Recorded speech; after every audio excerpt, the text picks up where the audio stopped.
Hello and good morning from Hong Kong, and welcome to the very fifth episode of the live streaming series Sourcing Talk Supplier Stories. My name is Tom. I will be your guide, host, and presenter for today's stream. We have a pretty packed lineup today. In fact, with not one nor two nor three, but four guests for our Supplier Stories panel. We'll be introducing them very soon. We have a couple of supplier spotlight videos as well. That's some presentations where we have two electronics manufacturers who'll be telling you about their products and introducing you to their companies and what they do. And also we'll be speaking with one of our global sources analysts, Carlo Padilla, in Manila, and he'll be telling us about some construction and hardware trends. Actually, we will be having a quick hello to Carlo in just a moment, but before we do that, I would like to say that, well, first of all, thank you for joining us wherever you're watching us from, be it on YouTube, Facebook, or LinkedIn. And this live streaming series is all about you, the sourcing professional, from wherever you are in the world. We haven't been able to run our normal trade shows this year for obvious reasons. And so this is our way of helping to bring you some of the interaction and live person-to-person encounters you would have had at those trade shows. And so we do want you to get in touch and leave your comments and questions. This series is all about answering the questions that you have, whether you are a sole proprietor working for a small or medium enterprise, or whether you're perhaps the all-conquering purchasing officer for a global mega brand.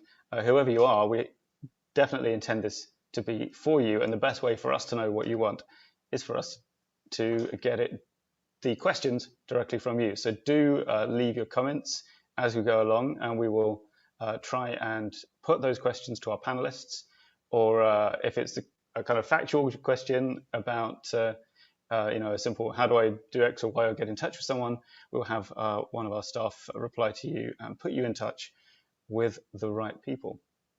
So today's topic of the panel is going to be how to solve your lead time problems, helpfully put there in the caption.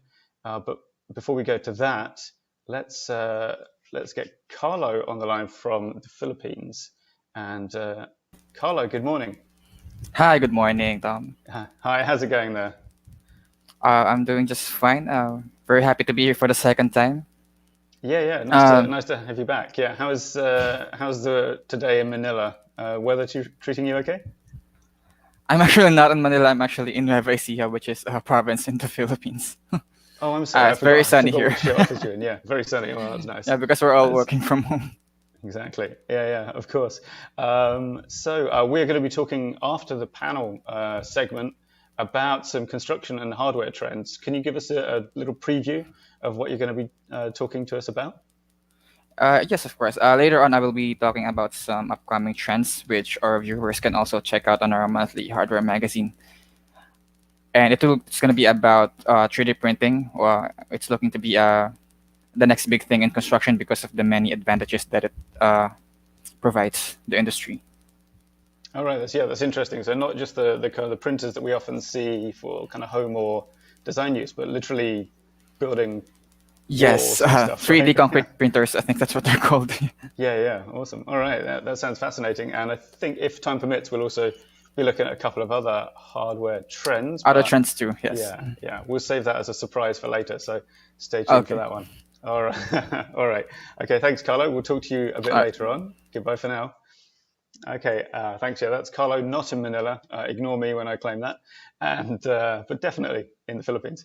So that means our next, the main attraction then is, of course, our suppliers panel. And today's discussion is how to solve your lead time problems. So let's get our first supplier guest on and say hello to, who's going to be the first on, Bobo?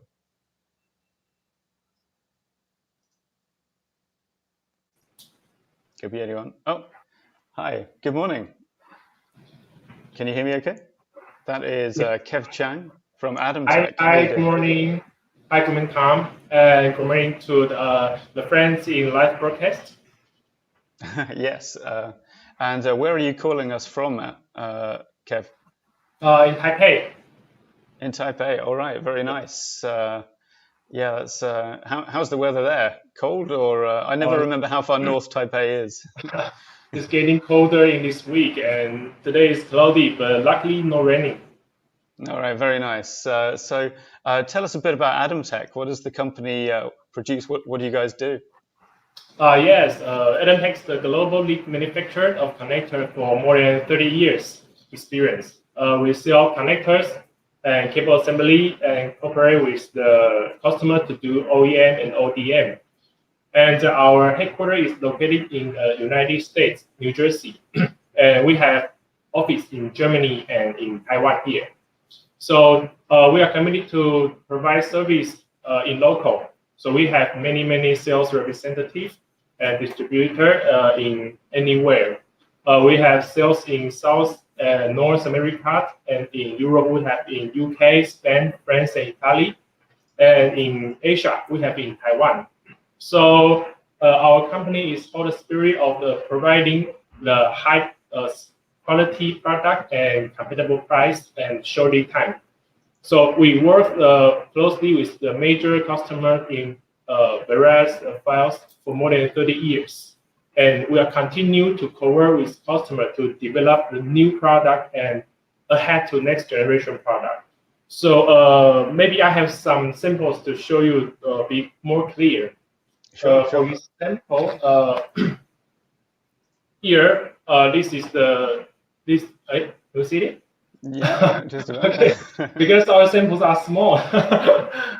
Here, this is the waterproof, the SATA connector. It's used in the LED panel. Then we can provide a customized. This is the one, and we can design with customer with. Hold on. This is cable here, and this is the connector. It's waterproof one. Yes, and we do a lot different color. Excellent. Yeah, and also the customized USB. This is for medical use, and this is the waterproof RJ, and this is also for medical use. Yeah, and we got many samples. I just show you the easy one. This is the terminal for the automotive, and we have the certificate of the IATF 16949, and the medical one we have the certificate of the ISO 13485. Yes. All right. Okay. Many kind of, yeah. Yeah, I was going to say. I think I better cut you off before the other guests get to. And no, that's fantastic. Very nice to see. I'm quite impressed. Your camera can focus on that closer, small an object. So we'll also have a bit of a spotlight video on Adam Tech later in our following segment. So I think the viewers, if you're interested in seeing more of their sample products, stay tuned for that. You'll get a chance to see even more of them. So, all right, thanks for that. Normally, I have follow-up questions, but Kev, you have more than answered everything I was going to ask. Yes, so, yeah. Thank you. All right, yeah, no worries. Let's introduce then our next guest, and that is Jim Jan, who is General Manager at Joy to Hear Electronics. Jim, good morning. Good morning, Tom. How are you? Hi, how are you doing? I'm very well, thank you. How are you? Good. Great. And where is Joy to Hear Electronics based? Where are you calling us from? Yeah, we're based in Dongguan, China. Not very far from us in Hong Kong. Okay, yeah, just across the border, Shenzhen. and slightly to the right. Yeah. Okay, right. Brilliant. Well, tell us about Joy to Hear. What does your company produce?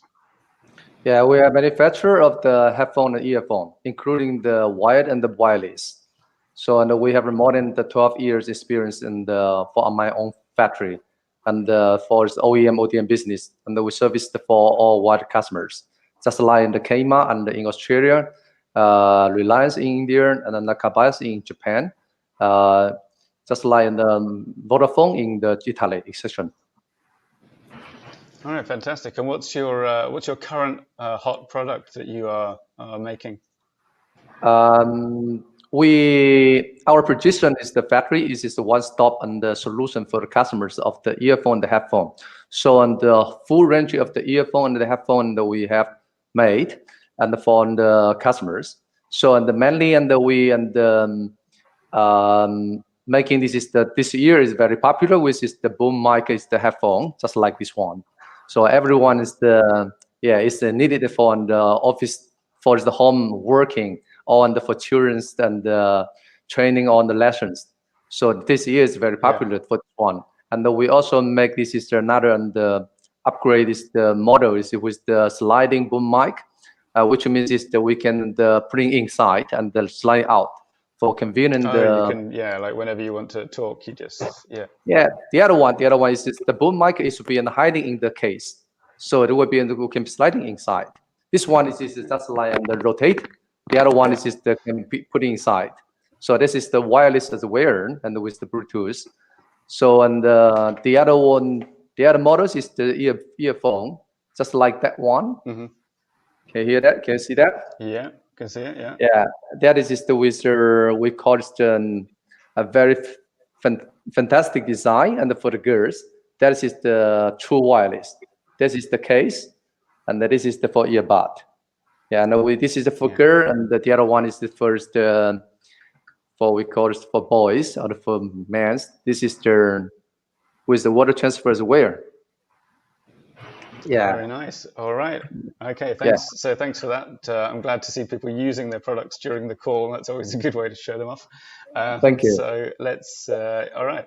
Let's get our third guest on. By no means in order of importance, by the way. Jenny Lin from Fujian Ronview. Good morning, Jenny. Good morning, Tom. This is Jenny from Fujian Ronview Trading Company. Hi, Hello. Welcome to the live stream. Thank you for joining us. And well, I don't need to ask where your company is from exactly, although I guess Fujian is a big province. And you're in your showroom, is that right? Is that your products behind you? Yes, this is our showroom. Our company is located in Fujian. We are founded in 2012, and we specialized in kinds of bamboo and wood products for dinner, bathroom, and bathroom. Our main markets are United States, Europe, South America, and Japan. Now, more and more customers would like to put our products on web for retail. So our products are not only hot sold in stores, markets, but also in Amazon and eBay. So if you are interested in our products or want to check more new arrivals, please pay more attention to us, and you can contact us here. This is our contact information. Oh, okay. Actually, I think your video is frozen for me. Can you see that? Okay. Can you see? I'm afraid not. Unfortunately, we'll have to get you to do that at the end, maybe when the video feed works. Your audio is fine, but your video has frozen. Yeah. We'll work on that. We'll have our tech team work on that. I say tech team. I mean, okay, thank you. One person over there. Okay, so and then fourth, last but by no means least, let's say hello to Yuna Yang from Forest Packaging. Hi, good morning. Wow, our screens are really small now. I hope your samples are not too small if you have any. How are you doing, and where are you calling us from, Yuna? Hi, this is Yuna from Forest Packaging Group. Yes, I am in our one of our simple room. Yeah, Tom, I'm doing well. How are you? And how are you? I'm also very well, thank you very much. It's a nice breezy day here in Hong Kong, and yeah, quite nice weather for a change. So tell us about Forest Packaging. What kind of products do you make? We are a factory, and we can provide all kinds of packing solutions based on our customer need. You can see behind my back. You can see they have many customers boxes, and we can customers all kinds of packing boxes and paper bags and paper tubes.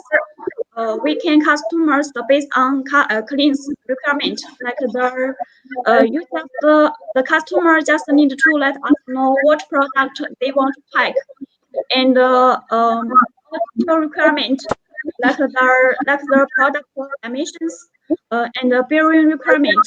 then we can give them some advice, and we can provide many packing solutions for them to choose. Yes, you can see. Yeah. Yeah, you can see Okay. that this box, this box is a top box type. You can see. Oh yeah, I see. Yeah. They are about printing and the surface treatment in the each layer's material. They are often customers. Yeah, we can print the box based on our customers' requirement.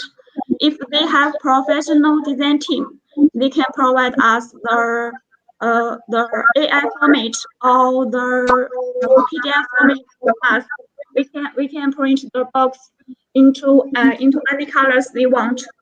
And if they don't have any idea, it's all okay. We have our professional design team.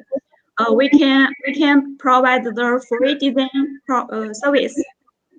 All right. So yeah, if you know what you want, you can have it made, and if you don't know, then Forest Packaging will give you some suggestions. All right.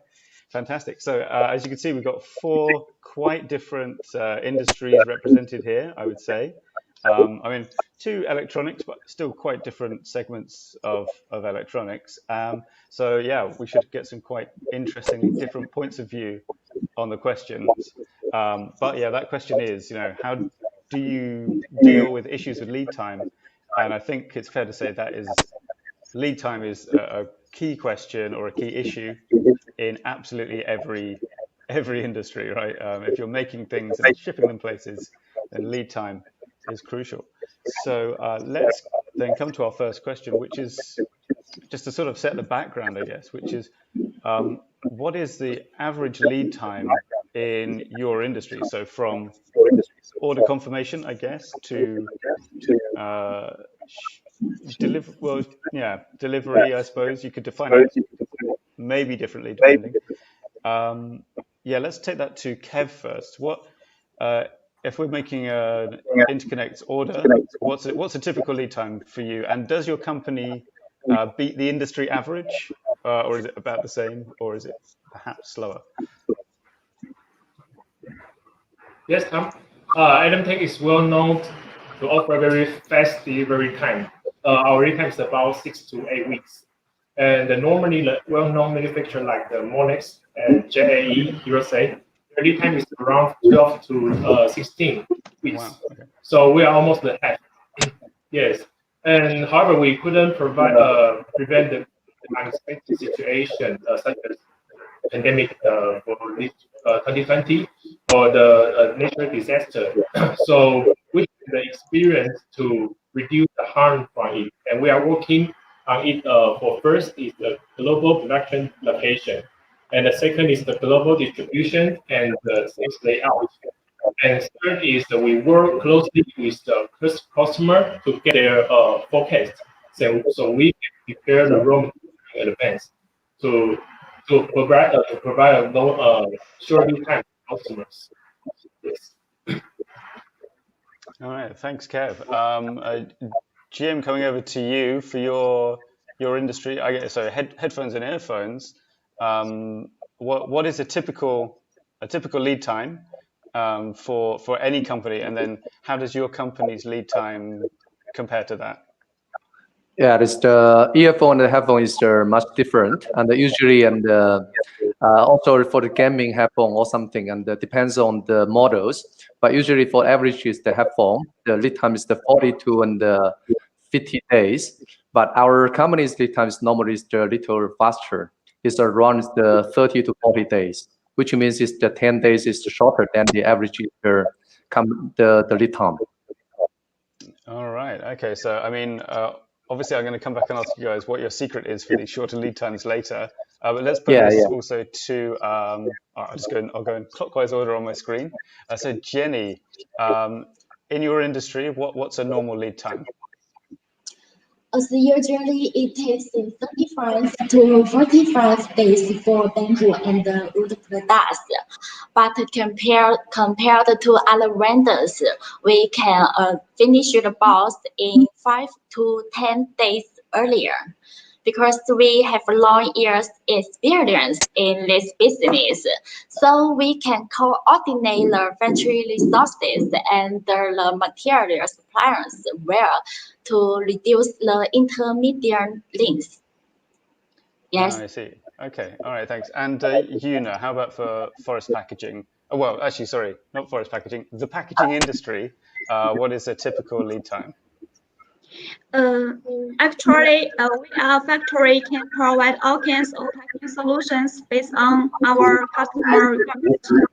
And if the order quantities below 150, 100, if the order quantities below 100,000 pieces, then we can finish them within 15 days. And if the order quantities about 100,000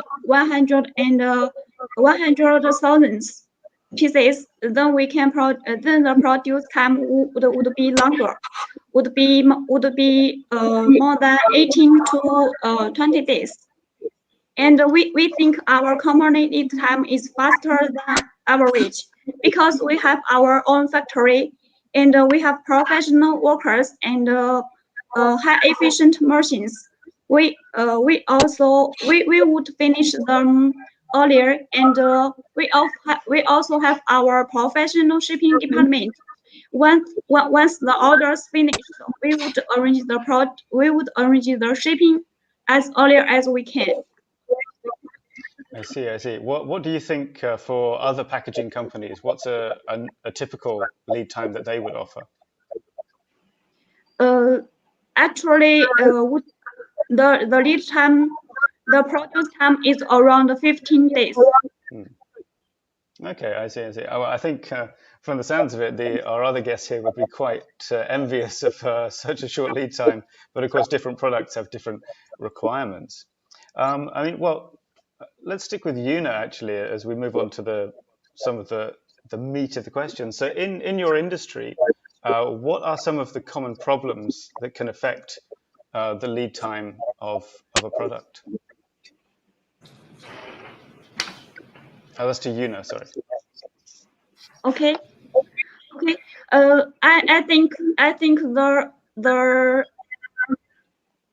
the problem can affect the produce lead time would be because we are customers.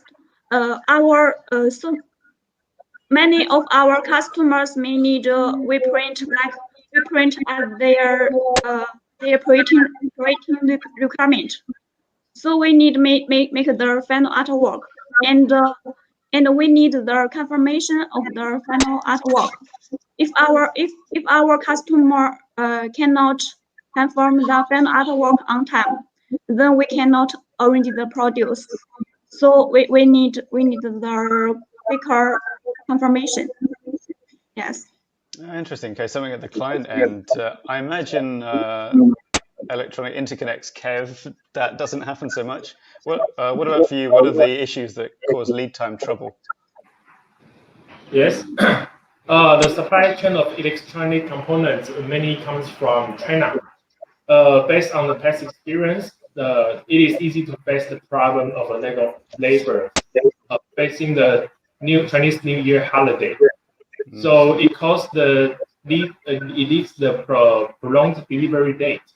And ADAMTech, in anticipation of this, typically schedules production and prepare material in advance to offset this condition. Interesting. Yeah. So the lead time depends when you place the order. It's gonna, yeah, that makes sense.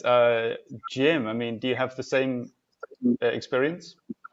Yeah, no, we have same, but this year is very special, and the business grow up, but we don't have enough the workers, and we don't have enough materials. Just like for the headphone, this is the ear cushion and the headband, and which is made by hand, which is we call the cushion vendor. They lack of the workers to make that. The other thing is for materials. This is some materials is just like the chipset is imported from the outside. So from the Western countries, the factories cannot run often and run well. So we lack of the chipset as well this year. So there will be affected a lot is for production lead time. I So see. Go on. yeah, so and we are doing the planning for the next year, and we are discussing very busy with the meeting with the customers at the end of this year to planning for the next year, so we can prepare more on their material on gives or some forecast to do and for next year, and we can cover the issues for next year. All right. Yeah, that's good to know. And so let's come to Jenny as well. I'm guessing that battery imports from the United States are not an issue for your company, but what problems do you encounter with lead time? Yeah, I think the common problem is that the supply of upstream raw material factories and accessory factories are slow sometimes. Especially in peak seasons, there are too many orders. So that all orders are required to wait in a time. So if the clients confirm a sample late, so it will affect the delivery. And for example, such as our list product, it's a bamboo plate made of bamboo and silicone. Mm-hmm. If the silicone or bamboo reach factories late, later than our schedule, then it will affect our delivery. We can because we don't have the materials. Yeah, well, that makes sense. Does that happen often? I mean, or rather, do things often arrive late, or do they sometimes not arrive at all? Is that a frequent problem? No, just sometimes, but it's easy to say in peak season, especially before the delivery before the China holiday, China Spring Festival. Now, yeah. So you can sort of expect it maybe twice a year. It will be maybe it will be a bit late. Is that fair to say? Yes, before each trading week. Yeah. Yeah, it's very important, I think, if you're a buyer from outside China to be aware of actually from outside any country, to be aware of the holiday schedule in that country. Yeah, I mean, Jim, to come back to you, I'd like to ask a similar question about how often do problems come up with raw materials? Like, obviously you plan ahead, but the degree of severity of the problem will be different each time. Like, how often do you find that you have to contact a client and say, we've got a shortage, there's going to be a delay? I mean, does it happen once a year, or do you do it every month for one person? How often does it happen? Usually it's once a year. And, but for some materials, I think a lot of materials we have covered backup is the vendors for the different materials. And we also, one of the vendors is cannot supply. We have backup is vendors to supply. So usually we don't have issues a lot. So just like the Bluetooth I mean, this is the big and the issues. That is the same to everyone. Then the customer does that. Yeah. Yeah, of course. Kev, how about for Adam Tech? I guess you have a similar thing with inputs, like you got a lot of different raw materials coming in. You're muted, Kev. There you go. Yes. Yeah, but this type of problem for us is a very serious problem because we delay the time and will affect the customers, like NPI or their product introduced. So this typical of the problem is rarely to occur because our production will prepare the raw material in advance based on the customer's forecast. So we are trying best to avoid the problem happen. Okay, understood. And Eunice, so the problem you mentioned was not materials, but more the clients failing to sign off on the artwork and so on. Does that happen a lot? I mean, is it sort of every week you have this problem, or less often than that? You mean the material problem? Yeah, material problems or other things that cause delays in that affect the lead time. Is it does it happen like all the time, and do you have to deal with it, or is it not very often? Yes, not often, just seldom. Yes, we actually we would have a meeting with our producing department and our managers once the problem happened, and we will try to find the solutions to solve it. And we actually we would purchase the material. We would purchase the material, and we would reproduce the box, because if the material not good and the box cannot use. Yes, we aim to produce the best quality boxes to our client, so we never yield with box quality.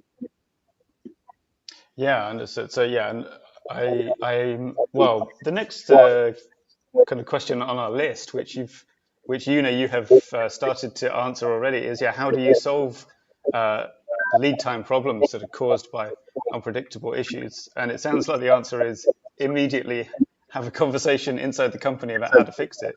Do you also do you tell the client there's a problem straight away, or do you see if you can fix it without having to tell them?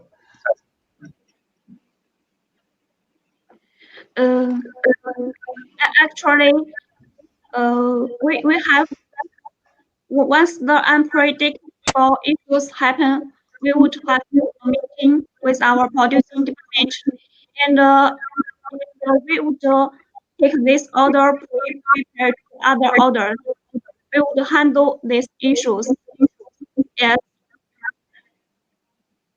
All right, understood. And Jenny, how about your company, Fujian Rongyu? How do you have a standard method for when an unexpected lead time delay comes along? Yeah, if we manage the problem, I think the communication is the best way to solve. At first time, we must communicate. We usually communicate and discuss with factories to seek the solutions. Meanwhile, we must report the situation to clients honestly, then so that customers also can make corresponding adjustments to minimize the loss for both parties. I think if we manage the problem, we also can check with forwarders that if there is any bus vessel or air transportation to save the shipment time, or maybe we can consider to air transportation a small part of goods for emergency sale. I see. Kind of splitting up the whole order to make sure some of it gets there first. Is that right? Yes. Okay, cool. And Kev, actually, you sort of started to talk about this a little bit already, but is there anything else that AdamTech kind of has in its toolbox for dealing with the unexpected? If we meet an unpredictable issue, and it is kind of a risk prevent. So the AdamTech have a 30 years experience. So I will not say 100%, but we have competence to face and respond to all different unpredictable issues, such as we can arrange production lines to do the overtime and the raw material in advance, and maybe we can set up a specific production line for this. I think that we had the more advantage in controlling the distribution chain and other competitors. All right, nice one. And finally, let's come to Jim. When a delay comes up, how do you fix it? What's your method? Yeah, and usually, it is cannot happen in our factory because because we have several suppliers for the same materials. So if something happened to one of the supplier, we have others to cover. So usually it won't happen in our factory. All right. Okay. Well, Yeah, that's yeah. very very good answer, I guess. That's why and we go up with the customers together for a long time. Hmm. Yeah.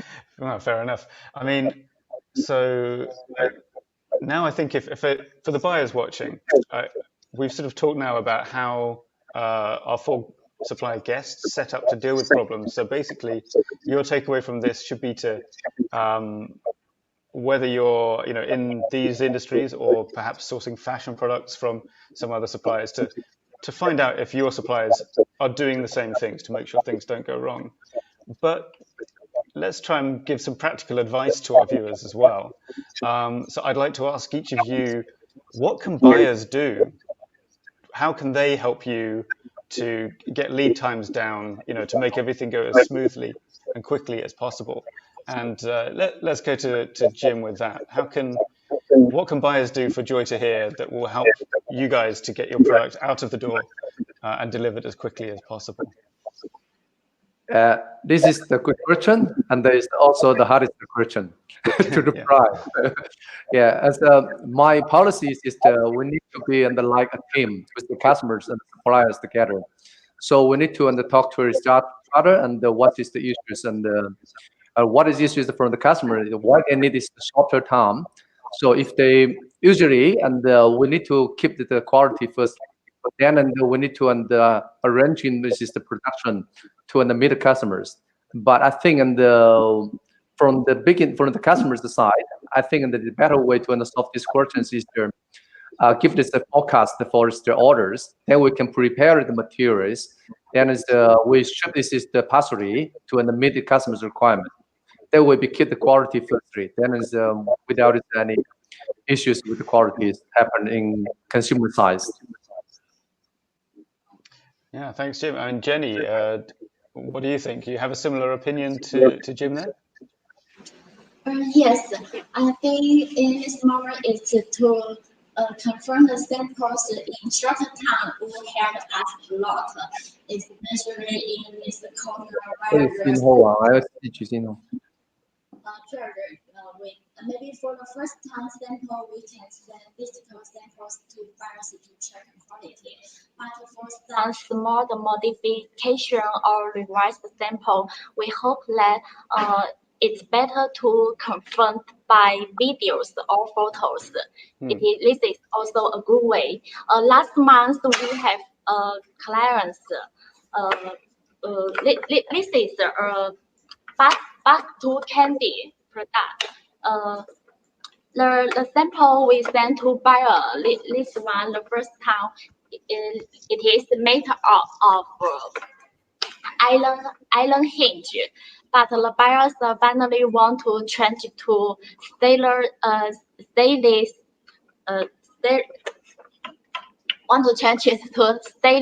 steel hinge. It's a small modification. So finally, we make a video to show clients and to confirm the list. And this is, I think it's a good way in this time to confirm sample shorter time. Yeah, it's interesting you mentioned that. We had a discussion last week about doing business like through the language barrier, and someone suggested that using more videos and images helps you communicate exactly what you mean. But of course, it will save so much time if it's just something that can be checked visually and confirmed, right? So that's a very good point. Actually, Yuna, you were saying many of the issues that you have with delays or things taking a bit too long is to do with visual design. Do you find that using photos and videos is useful?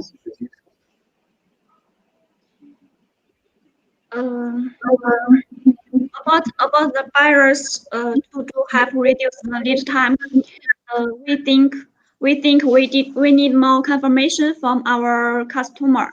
Yes, because we are all customers. Before produce, we need our customer help us to confirm the final artwork. And after the artwork confirmation, we would update. We would arrange the produce, and during the produce, we would update the produce process to our customer, like the printing, like the die cutting. We would send some pictures and photos for our customer checking, and we need their confirmation to do the next step. Yes. So we need our customer confirm our process promptly, so we can go to the next step. Yes. All right, thanks, Una. And well, let's put that one to Kev as well. So, Kev, what can buyers do to help you out and to save time? Yes, I very agree with Jim's opinion, and yeah, we encourage customers to become Edentech's long-term partner, and so we can get the customer's sales forecast, and we can arrange for the production in advance. And our target is to ship the customer requirement from stock with zero lead time. This is the best situation. All right. I mean, well, and I'm going to come to the last of our pre-written questions. I think we'll check if we have any audience questions soon. Yeah, speaking of lead time, so here's my question. Each of you at the beginning of this conversation said, our company's lead time is, is it, X days to Y days. Now, if a client comes to you and they say they need X days, but minus, I don't know, 3 or 4, if they want to go below your minimum lead time, is there anything that would make you say, okay? Or is that just flat out impossible? What can a buyer say to you to make you push your lead time below the minimum? Well, Jim, I've left you silent for a while. What do you think? Yeah, usually we say no. Fair enough. Yeah, because our policy is the quality firstly, and just like the headphone, is a lot of the people doing the handmade. So and everything is just like the injection machine, and it depends on how big on the molding development. So and sometimes this is the molding, and we make injection. There will be how many pieces per day and 24 hours. So and we can calculate that. So that is the all fixed. We cannot make the quicker. And Right. for production, and this is a lot. This is the process for the whole headphones. One production line is about 40 to 60 workers, and then which means it's about 40 process steps for manufacturing. If we make it quicker, then we'll be reduce the qualities. Just like we lack of something process, we don't need to do that. And take example for testing, and there's 100% by the computer testing the curve, the speaker, and the qualities. So that's all, and we have to find a way to make it quicker, and just like using the automatic the screwdriver and the machine to make it quicker. But if you want shorter time, I think it's not a few days should be shorter should be acceptable, and we just try to make arrangement for material and the production, and then make it just how to say, give them more under machine or the workers to do that. Then we can save time, but it cannot make much shorter, a lot shorter. Yeah. I mean, I think I'm going to get a pretty similar answer from everyone, but just for the sake of it, I'm going to ask Jenny. Are you in a similar position? Like, is your minimum lead time, that's the real minimum, right? Yes. Actually, every product has a relatively fixed production cycle. So, if buyer give us unreasonable delivery time, we will say no. But if their time is okay, we will do our best to catch buyer's time. And I think it. And you know, all the good products, high quality products, it's reasonable. It's unreasonable to make well in too short a time. But here we can give buyers some advice to about the goods to reduce the goods receiving time. Maybe we can consider partial shipments. For the ready goods, we can ship earlier. Second, we can choose a big port or near port to find if there is any fast vessel or air transportation to save the shipment time. I think the third, maybe we can consider the per some countries, we can consider the combined transportation way. As usual to Russia, we often do transportation of railway and the sea streamer. I think it's a good choice. Maybe buyers not only sometimes they can find some ways to save the shipment time. It's also good for us. Yeah. Yeah. Okay. Very interesting. Yeah. So you can't. Yeah, you're not cutting the time from into and out of the factory, which of course might seem desirable, but probably is not. But you can streamline in other ways. I mean, Kev, I'm guessing also that interconnects are not something you can cut corners on. But yeah, is there anything that would push you below your initial estimate on the lead time? If the customer wishes for a reasonable lead time, it must be they need something very serious. So we used to stand with customer, but we will make sure our quality is good. So we can find out some method. If, for example, if there needs a requirement quantity is small, then we can arrange our sample production line to do this for in parity.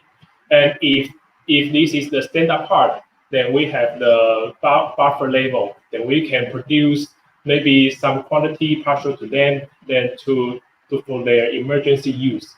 And if it is the customized part or it is special part, then we will optimize to discuss with the customer what we're facing. Maybe sometimes we need to buy the raw material from principal manufacturer, and their lead time is always I could not be said long because some are from maybe foreigner or United States, and we need at the ship time and will be a little longer. Then we are open mind to discuss with customer for it and let them to understand. Yeah, we will try best to reduce the harm from customer, and maybe we can provide a work overtime for them, and maybe we can arrange the express goods to them to shorten the lead time for them. Yeah, we will try our best. Oh yeah, thanks, Kevin. So that the conversation is open, and I've left you to the last on this question because I'm thinking that especially in the printing part of what you guys make, there are things you can do to compress time. So, for example, if someone wants to use something that's off an existing template, or if they are for some reason willing to skip a kind of proofing stage, would you then accept a delivery schedule faster than your normal minimum one, or is there really that's genuinely your fastest possible that you give them? Yes, if the customer want to reduce the lead time, we need to know the quantities they need. If they just need small quantities, yes. If they just don't need small quantities like 100 pieces or 500 pieces, then our quickest lead time is around 1 week, 1 week to 10 days.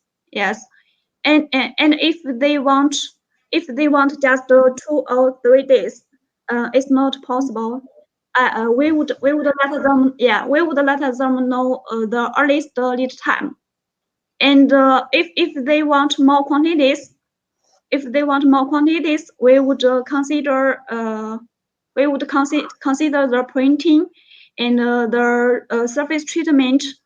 We would give our customers some advice to change them to make the produce time more shorter. Yes, we will give our professional advice about them. And about the if they just want small quantities, we also can ship them by express. We have professional shipping department. They would arrange the delivery as quicker as we can. Yes, once the box finished, we can arrange them quicker. Yes. Right. Yeah, you can shave off that delivery time a little bit. Yeah. So thanks. Yeah, thank you. That sort of mirrors some of my own experience here at Global Sources, or previous media work, you sometimes have to print some things, and the printers will come back to you and say, we've noticed you put this in your order. We think this might not be a good idea. And actually across industries, I think, as you could tell from all four of our guests' answers, they're not just taking your orders and processing it without thinking. They are going to look out for your best interests and say, are you sure about this? If you've requested something that isn't a good idea. Do we have any questions from the audience, Bobo? Okay, let's see what we have. Yeah, Angel is so right. Have you ever met any unreasonable lead time requests? And if so, how do you explain the problem to your clients? Okay, that's a great question. Thank you, Angel.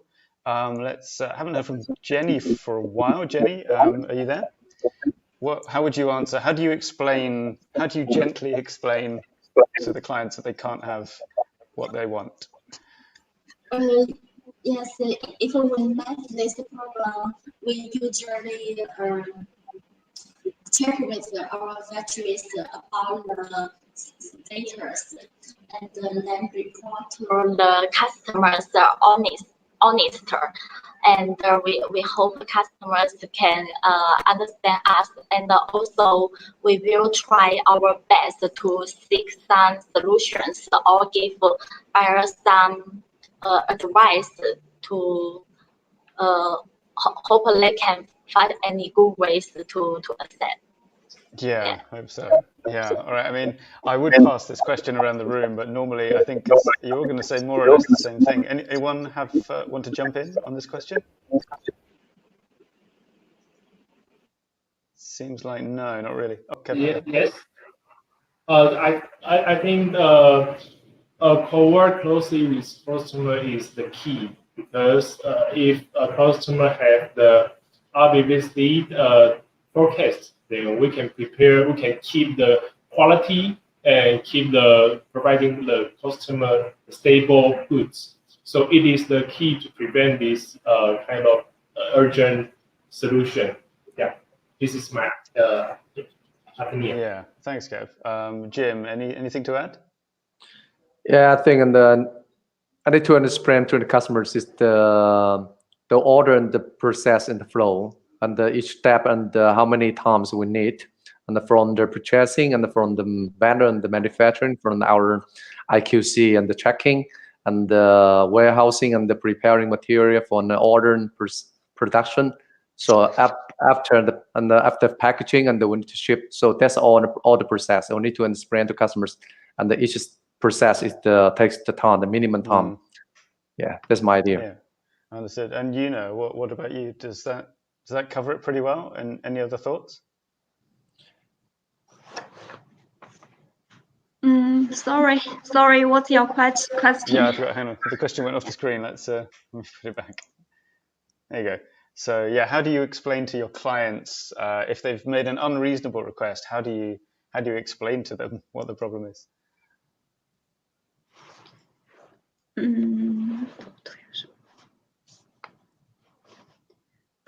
How do we customers our products? No, it's more about like letting them down gently, I think, is the question. How do you tell them they can't have this really fast lead time? But actually, I think you already kind of answered that question previously. I don't know why I'm forcing you to answer it again. Let's see if there's anything else in the comments, actually. Okay, Wong Chun Hin writes, the lead time of ODM and OEM projects are usually longer than normal products. How does your company deal without any suggestion for saving time? So I guess, are we kind of talking about custom orders here, I suppose? So, wow, okay. Again, this is one of those short questions that seems like a big topic, but yeah, is there a way to, specifically on custom orders, is there a way to reduce lead times? Let's go to Kev for that one. Do you get a lot of custom orders? I guess so, right? We have experience because we work with customers to do the OEM and ODM. And the project beginning, we will discuss with customer. Maybe they have the design phase and trial run phase and mass production phase, and different steps have their schedule. So most of customer will follow the schedule. So we need to control our different phases in different timeline. So we will set up the maybe time the time stone and with the customer together.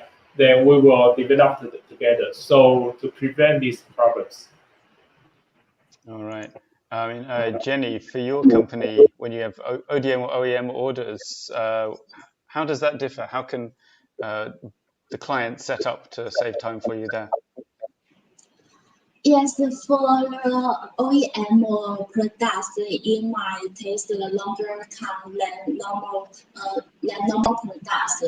I think first we should confirm the sample. I hope buyers can confirm the samples in time, because only the samples confirmed correctly, then we can start the mass production. And the important thing is that we will make a schedule to list the time for every part. Maybe we will list the time for prepare the raw materials, and when to start box, and finally it's the packing time. But for OEM products, we will to purchase the necessary accessories at the first time. And while this back to factory, we must track the quality and count the quantities at first time. In case of any shortage or quality issues, we have time to solve this problem, to make sure the mass productions can go well and catch buyers' delivery time. Yes. All right, understood. Okay, thank you. We're getting a little pressed for time, actually. Let's see if we can wrap up some of these comments. What else do we have? I won't put it on screen right now. Anthony Ford writes, so what is the contact information for all 4 companies? Anthony and everyone else watching, there should be links in the description of this video, in theory. If not, we'll try and fix that soon. But you can also search on globalsources.com for any of the supplier names you're seeing on screen right now. They each have their own supplier page, and right there you can send a message directly to them and get in touch with them that way. Finally, we have a comment from, who's next? Oh, Pamela, I think. So faster is not always better. It hurts the final quality. Well, yeah, that's the message. I think. Correct, Pamela. Thank you for your comment. And I think that that brings our panel discussion to an end for today. Thanks to all 4 of you for joining us so much, to Kev, Jenny, Yuna, and Jim. Your insights have been really interesting, nicely diverse, although all with what I enjoyed was a unified message of faster is not necessarily better, because quality really is paramount. And so, you've talked about planning ahead to deal with issues, the importance of communication with clients, and of course of clients letting you know exactly what it is they need so that you can help to solve those problems. So thanks to all of you, and we hope we can speak maybe again sometime in the future. But in the meantime, goodbye. Thanks so much. Bye-bye. Bye, Tom. Thank you. Thank you. Bye. Goodbye, Thank everyone. you. Thank you. Thank you, everyone. Oh, okay, yeah. Oh, no links at the bottom yet. Okay, we will get that fixed. In the meantime, globalsources.com, the place to go. Type the names into the search bar. You will find them almost instantly.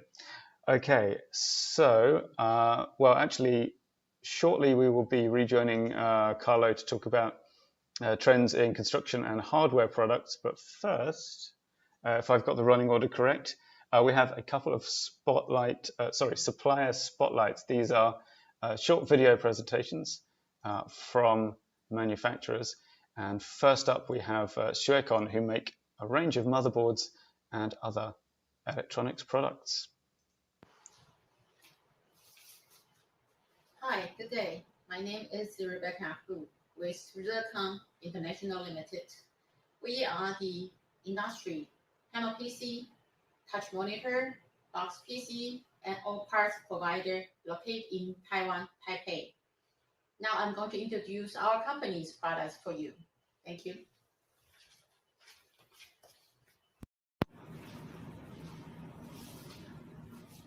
Our products including panel PC, touch monitor, box solution, and also the motherboard solution can use it.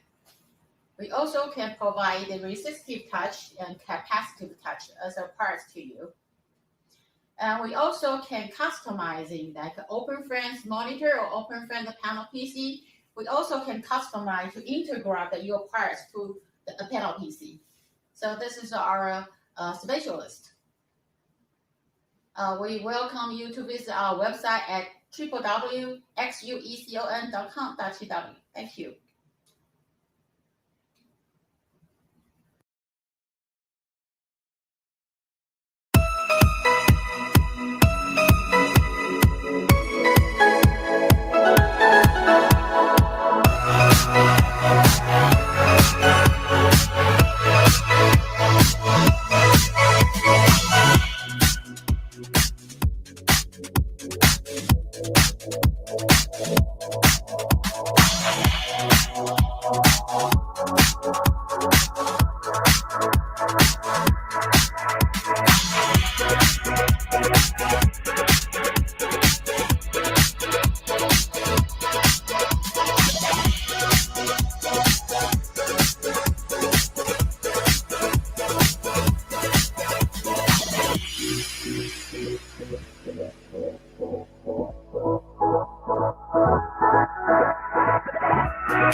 All right, so that was the supplier spotlight on Xuecon, who, as you saw, make a whole bunch of electronic products.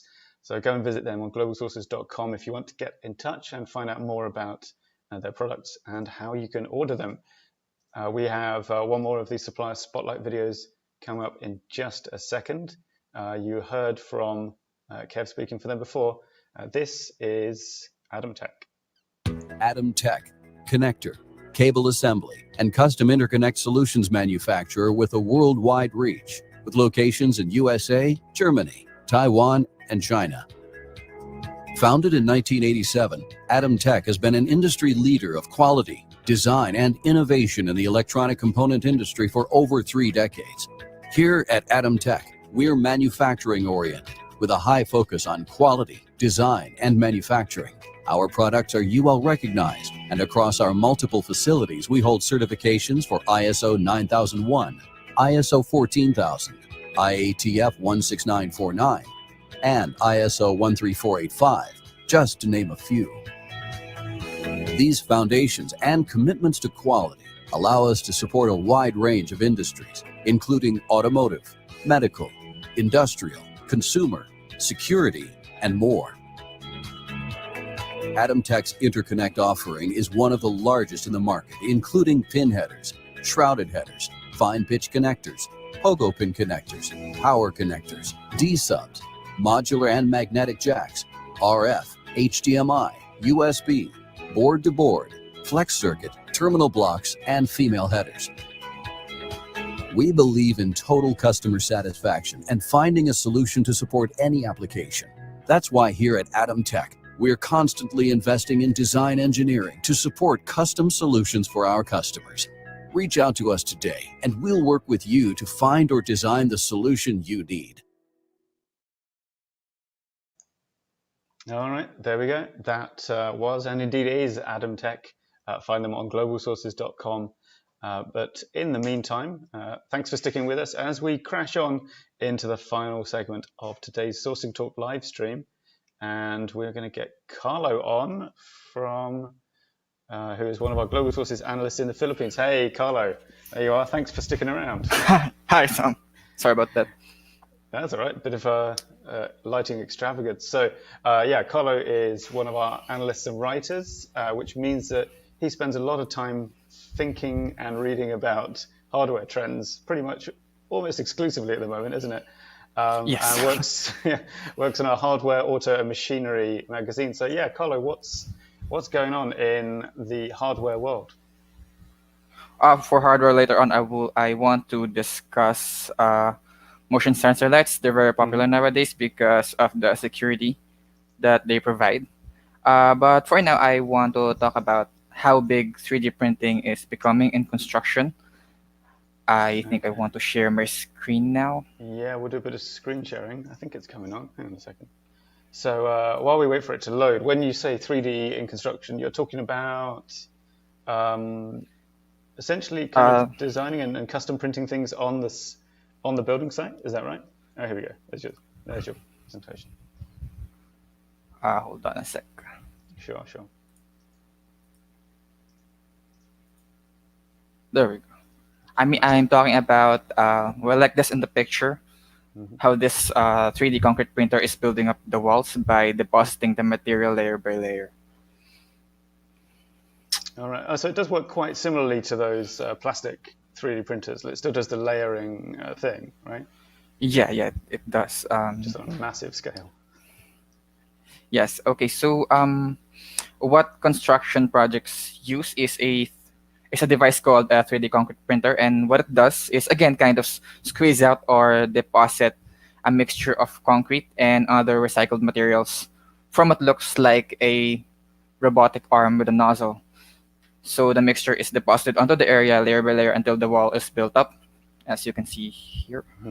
Hold on a sec. There, right here in this picture. And what makes this such an efficient technology is because it allows a faster construction process with less materials wasted, because with a 3D concrete printer, you're only using as much materials as needed, as opposed to what happens in a traditional construction methods. And also less manual labor is required because the 3D printer itself is doing the building from a 3D model coming from a computer. Yeah, well, that makes sense. You got a robot doing the work for you. Yeah. And I think it is going to continue growing because while the equipment is expensive, the structures or the housing that it ends up building is costing less because of the technology's efficiency. Because again, a 3D concrete printer only uses as much materials as it needs. Right, so you've got a higher setup cost, but then it starts to pay for itself afterwards? Yeah, basically. And the innovations made to the technology has taken it so far that it's now at a point where it can build low-cost houses in as fast as 24 hours. Wow. However, there are a few difficulties keeping it from being adopted widely, such as the cost of a 3D concrete printer. It is quite expensive, and it also needs a very specific skill set to operate, which is something that's also a problem with traditional construction projects. The workforce, the lack of workforce. Right. Someone's got to actually know how to install the robot and program it or fix it, all this kind of thing, right? Yeah, and that's quite difficult to do because of the technology is so advanced. Yeah. Anyway, presumably that was true of other things in the past, like crane drivers didn't always exist, or mechanical diggers. So right, like it's an adoption process. Sorry, carry on. Yeah, that's pretty much what I had to discuss. The bottom line is 3D printing in construction offers too many great things to be ignored, and we're most likely going to see it used by more companies in the coming years.